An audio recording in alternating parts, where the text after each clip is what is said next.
puisque nous sommes dans la musique... Restons-y. One, Les disques two, anciens, one, two, c'est parti. three, four. À tout de suite. Le magazine.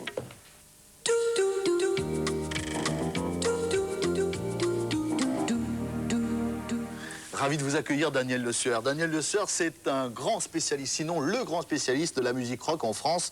Et vous avez publié chez Alternative un livre qui est un livre remarquable, s'appelle Les Beatles. Alors, bon, ce n'est pas un roman. Bonjour, Daniel, pardonnez-moi. Bonjour. Ce n'est pas un roman, c'est très, très illustré, bien sûr. Il y a toute l'histoire des Beatles. Non seulement l'histoire des Beatles, mais aussi l'histoire de leurs chansons, hein. Toute la discographie complète et des tas d'anecdotes, parce que c'est une explosion d'événements, c'était une révolution sociale et musicale. Il faut bien rappeler que les Beatles, et nous le savons tous, ce sont quand même les pères de la pop musique.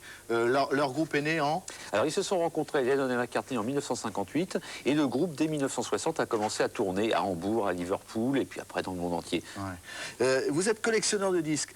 Quand je dis collectionneur, ça n'est pas un vain mot. Regardez d'ailleurs, regardez mes amis, regardez. Ce sont des archives. Ça, c'est chez vous, nous sommes voilà. chez vous. Combien de disques? J'ai 15 000 disques, donc qui sont tous archivés, qui sont mis sur ordinateur. Et un jour, vous vous êtes dit, il faut que j'écrive un livre sur les Beatles, parce que ils font quand même figure des plus grands, sinon le plus grand groupe. Ce sont eux qui ont vendu le plus. C'est le plus grand groupe, il n'y a pas de doute, hein. Avant eux, il y avait le rock'n'roll qui était marginal. Tout d'un coup, ça a été une explosion de la pop musique et des milliards de disques ont été vendus. Et encore aujourd'hui, avec les rééditions qu'il y a eu il y a 1 an, 2 ans, 3 ans, ils ont vendu plus que les plus grands groupes du moment, qui sont Oasis ou Michael Jackson. Ouais. Donc c'est énorme. On voit ici des couvertures surprenantes, enfin des couvertures de disques. Celle-ci n'a jamais été ou très peu publiée. Voilà, c'est une pochette qui a été interdite à la vente aux États-Unis parce que considérée comme de mauvais goût. Elle avait été mise en vente dans les magasins un vendredi, et puis le vendredi soir, il y a eu tellement de hurlements des bien-pensants que les disques ont été retirés de la vente pendant tout le week-end, et pendant 2 jours, on a collé des autres pochettes par-dessus. Voici d'autres pochettes de disques. Alors ça illustre un petit peu à quel point les Beatles sont populaires dans le monde entier, puisque ce sont des pochettes, l'une qui vient de Yougoslavie,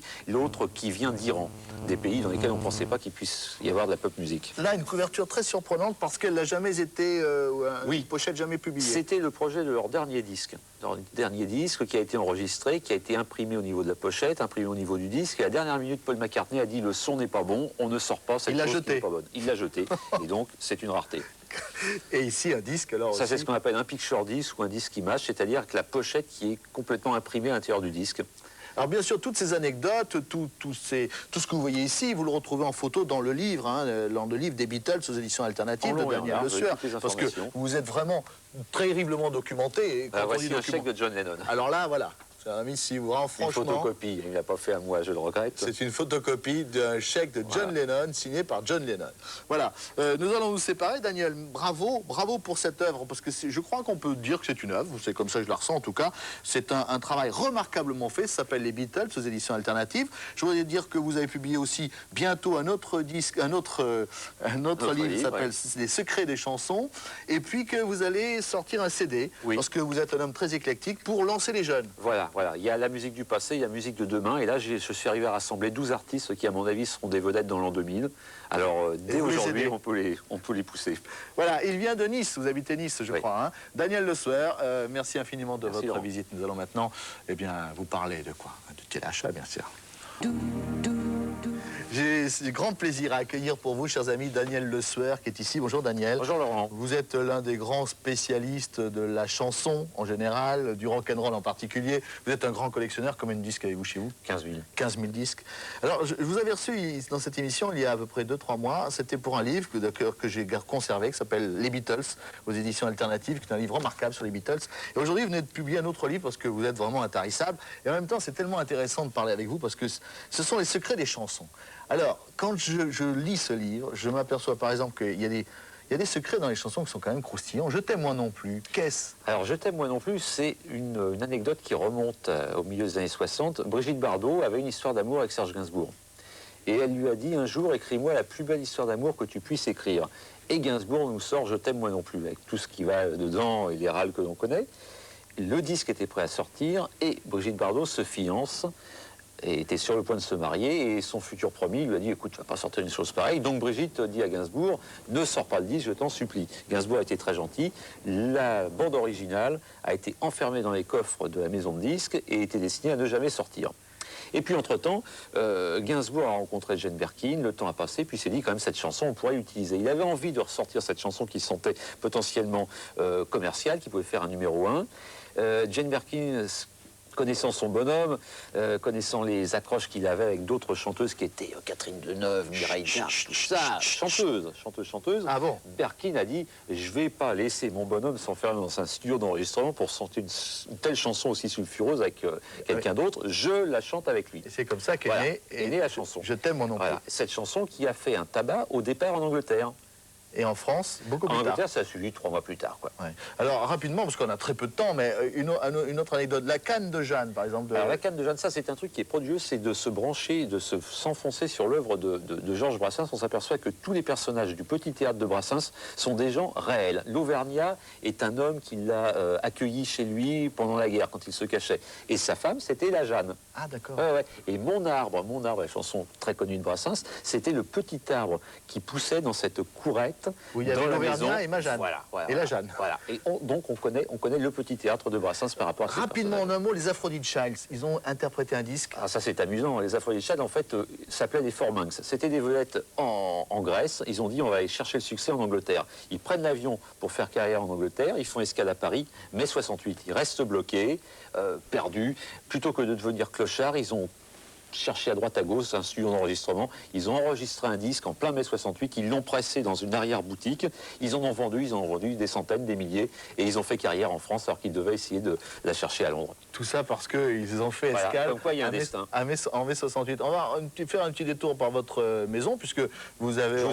On va voir comment tous les disques de collection que vous avez. J'aimerais que l'on en profite pour parler encore d'une petite anecdote dans ce livre qui s'appelle Les secrets de chansons chez BPI. C'est l'éditeur.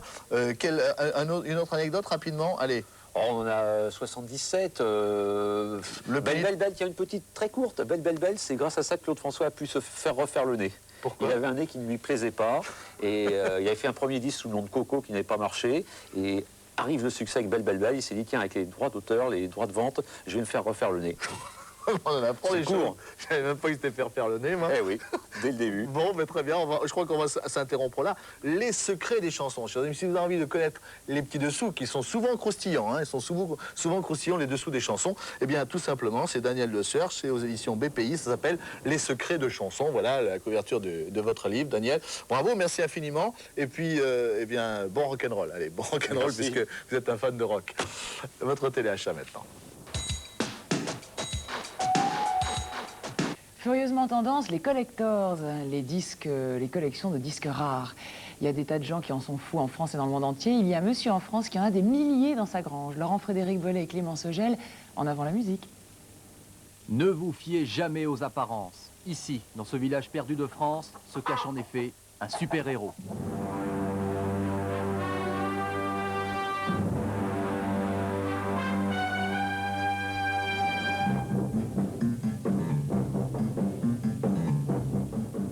Plus fort que Predator, plus dur que Terminator, voici Collector.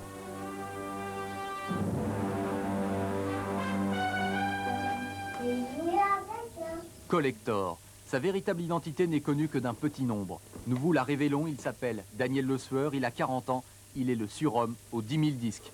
Tirant ses pouvoirs du vinyle, il a accumulé depuis sa super enfance des quantités de trésors discographiques. Il nous en a montré quelques-uns, comme ses picture disques des années 30 ou 40, mais aussi d'autres pièces encore plus étranges, dans l'ordre un électrophone ambulant, un disque à tourner soi-même et aussi un disque-livre. C'est une horreur. Ça vient carrément d'Asie, ça. Ça vous permet comme ça d'écouter dans de très mauvaises conditions des disques que vous pourriez écouter chez vous en stéréo tranquillement. Donc c'est le côté un petit peu maso de la collection. Encore plus fatigant, le disque que vous faites tourner vous-même. Il faut absolument que votre doigt tourne à 45 tours minute. Alors en plus vous vous retrouvez avec des disques en langue étrangère auxquels vous ne comprenez rien du tout, c'est passionnant. Alors par contre, ce qui est de qualité sonore parfaite, c'est Sonorama. Magazine sonore donc sorti en France de milieu 1959 jusqu'à l'été 62. Et c'est toute l'actualité du mois. Vous avez un bon indiqué. Et oui, ça marche. C'est qu'à eux de prendre ce chemin.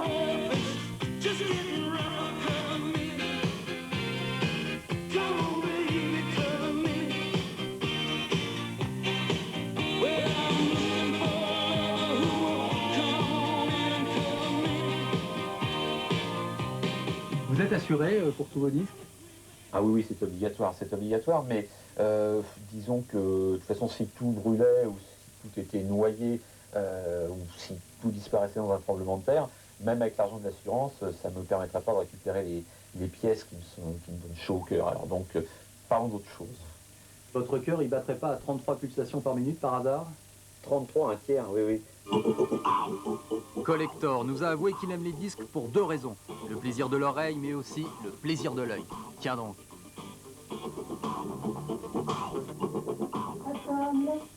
L'ennemi de Collector, car il en a un bien sûr, c'est le compact. Trop petit, trop froid, on ne mange pas de sopala chez les Lesueur. D'ailleurs, voici sa dernière rareté, le disque mangeable. Mais oui, dans l'œil de Collector, tout disque est une bonne galette.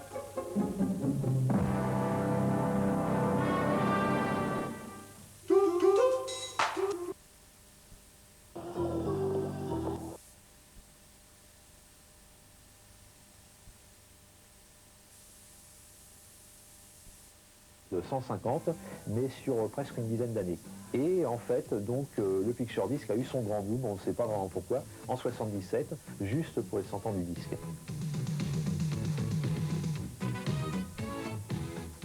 On trouve du picture en laser?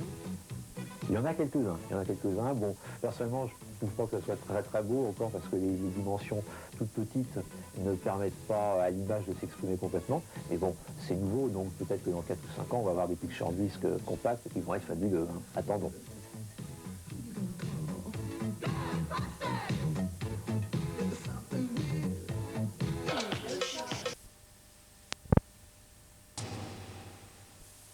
Daniel Le Sueur, un livre consacré à toute la discographie de Johnny Hallyday. C'est rare ou c'est peut-être la première fois parce que c'est vrai que des livres autour de l'histoire de la vie de Johnny Hallyday, des différents mariages de Johnny Hallyday, il y en a plein. Il y en a eu Mais sur la beaucoup. discographie, il n'y en a pas. Ouais, il fallait trouver un malade comme moi. Il faut dire que Johnny a enregistré environ 1 millier de chansons. Si on cumule ce qu'il a fait en studio et en concert, on arrive à 1 millier de chansons. Donc il faut s'accrocher, il faut avoir le courage de s'y mettre. Je crois que sans ordinateur, j'aurais pas pu le faire, de toute façon c'est certain. Donc j'ai repris tout ce qu'il a chanté dans sa carrière depuis 1958, c'est la date à laquelle on a retrouvé la bande magnétique la plus ancienne. Et j'ai tout remis dans l'ordre en incluant aussi les titres inédits. Mais Ça, en c'est dehors important. du fait que, a priori, vous devez être un passionné de Johnny Hallyday, vous aimez Non. beaucoup le chanteur. Quel est votre... Vous êtes journaliste, Oui. vous êtes un spécialiste de la chanson française, et vous avez fait ça dans quel but? Disons que tous mes bouquins, j'essaye de les faire un petit peu comme un historien, quoi. J'essaye d'écrire ce qui est certain. Et puis pas rêver, pas délirer sur la vie privée des gens, ça c'est pas du tout mon boulot. Donc ce qui m'importe, c'est les dates d'enregistrement, les titres enregistrés, les conditions. Alors il est évident que pour certaines chansons, il est important de dire dans quel contexte ça a été fait. L'un de ses plus gros succès, Noir c'est Noir, correspondait à une tentative de suicide. Donc ça, bon, je rentre un tout petit peu dans sa vie privée, j'explique en 3 lignes pourquoi il a tenté de se suicider. Il faut parler un petit peu aussi de son enfance, abandonnée par son père, recueilli par son cousin Lee. C'est ça qu'il a mis dans le bain du musical. Donc il y a 2, 3, 4 points dans sa vie privée qui sont importants pour comprendre son œuvre, ce qu'il a enregistré. Mais à partir de là, donc, ce sont surtout des faits précis, des dates d'enregistrement, des conditions d'enregistrement, savoir si ça a été enregistré en France, aux États-Unis ou en Angleterre, et avec qui. Un bon client, j'allais dire, parce que justement, dans sa carrière, il y a plein de choses, c'est très varié, c'est très riche. Oui, c'est ça qui est passionnant. Je me suis pas ennuyé. J'ai travaillé beaucoup, mais je me suis pas ennuyé parce que, en plus, Johnny ayant traversé donc 40 années de carrière, parce qu'on va fêter les 40 ans de la sortie de son premier disque dans 2 mois, il a connu quand même toutes les époques, rock'n'roll, pop, des choses qu'il n'aimait pas trop. Il n'aimait pas le twist, mais il en enregistrait quand même. Le Madison, il détestait, il en enregistrait quand même. Le Flower Power en 67, donc il a connu toutes les modes. Il n'y a que le rap auquel il n'a pas encore touché. Bon, et le fait qu'il y ait quand même toujours le fil conducteur, le rock'n'roll, ça c'est important justement pour peut-être son rapport avec le public, pour la fidélité. Disons que ce sont ses racines. Hein. Chaque fois qu'il s'est éloigné du rock'n'roll, ça a continué à marcher, mais ce sont ses racines. Pour se faire plaisir à lui d'abord, il enregistre du rock'n'roll. Mais cela dit, bon, il se tourne de plus en plus vers la chanson française parce qu'il a plus 18 ans, Johnny. Rock'n'roll, quand même, à la base, en règle générale, c'est une musique pour jeunes. Plus on vieillit, plus on prend le risque de devenir ridicule à interpréter. Il est beau, on va le voir hein, sur les pochettes de disques, ça a contribué à son succès, ça aussi. Oui, ça c'est certain, parce qu'il faut avoir l'honnêteté de dire que Johnny n'a pas été le premier à chanter du rock en France. Il y a eu avant lui Richard Anthony, il y a eu Daniel Gérard. Même phénomène qu'Elvis Presley aux États-Unis. Elvis n'était pas non plus le premier à chanter du rock and roll. Disons que l'image de Johnny, l'image d'Elvis les ont aidés énormément. Alors la voix, le physique, le professionnalisme, parce que vous en parlez souvent dans le livre, c'est quelqu'un qui sait s'entourer, que ce soit au niveau des compositeurs ou des paroliers, il a toujours su bien s'entourer. Oui, il sait bien s'entourer et il est bien entouré. Ça a un petit peu vexé la maison de disques qui a lu le bouquin. J'ai un petit peu trop insisté sur l'entourage de Johnny, mais pour prendre un anglicisme, on dirait qu'il est bien drivé, quoi. Je pense qu'il y a autour de lui une équipe très sérieuse, parce que lui, Johnny, il est quand même assez fougueux. Je raconte une anecdote pour un album. Tout le monde venait le voir. Est-ce que tu veux me prendre une chanson? Il disait oui à tout le monde. Donc on se retrouvait avec 30 ou 40 chansons pour même 33 tours. Donc il faut vraiment qu'il y ait des gens autour qui l'empêchent de dire oui à tout le monde. Et les différents endroits où il se produit aussi, là aussi ça change et ça évolue avec en point d'orgue le Stade de France l'été dernier. Oui, il n'a pas arrêté d'augmenter le nombre des gens qui viennent le voir en public. Il a commencé au Golf Draw, dans une toute petite salle où il peut tenir une cinquantaine, une centaine de personnes. Là maintenant il arrive au Stade de France, bon ça devient monstrueux. Où s'arrêtera-t-il? Mais je crois qu'il n'y a pas plus grand, en France, je crois pas, que le Stade de France. Vous l'avez déjà rencontré? Non. Non, ça ne s'est pas fait. J'ai écrit des textes pour lui il y a déjà une trentaine d'années, mais c'était des textes que je déposais pour une station de radio et lui venait après les enregistrer, donc on ne s'est même pas croisés. Vous racontez aussi donc un petit peu l'histoire de toutes les chansons comme Souvenir, c'est vraiment la chanson de toute une génération et le symbole de plein de choses.